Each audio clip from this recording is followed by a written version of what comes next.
Memur Sen Konfederasyonu olarak yurt genelinde başlattığımız kamu çalışanlarına kılık kıyafet özgürlüğü için 10 milyon imza kampanyasının İzmir'de de önemli destek gördüğünü, kampanyamızın değişik noktalarda devam ederek 8 Şubat'a kadar hedefimize ulaşmayı amaçlıyoruz. Anayasasıyla, darbe anayasasıyla çalışanlara giydirilen tek tipçi kıyafet uygulamasına son verilsin diye,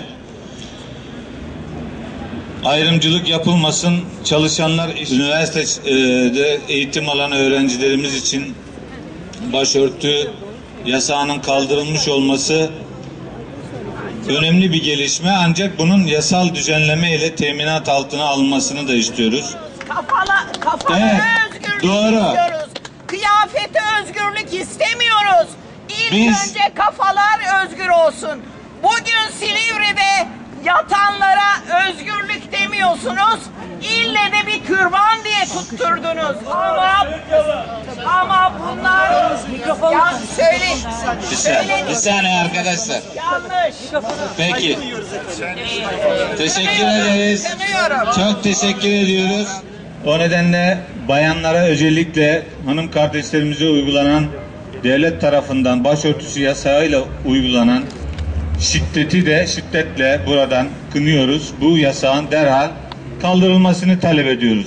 İşte basın mensupları, hanımefendiler, beyefendiler, öncelikle Memur Sen Konfederasyonumuzun kamuda çalışanlara 10 milyon imza, kamuda çalışanlara kılık kıyafet serbestisi ve buna karşılık 10 milyon imza kampanyasına destek vermek için bugün aranızdayım. Temel insan haklarından olan, temel hak ve hürriyetlerden olan giyinme hakkının da müdahalelerin dışında insanların kendilerine bırakılması gerektiğini düşünüyoruz. Bu noktada hanımefendilere yapılan bir dayatmanın da insan hakları ihlali olduğunu düşünüyoruz.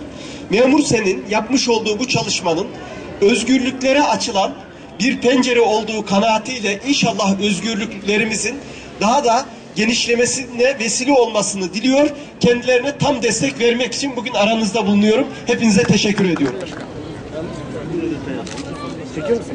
Çekiyorum abi, bir saniye. Pardon. Kamera. Galip Parmakları geldi. Gelirler.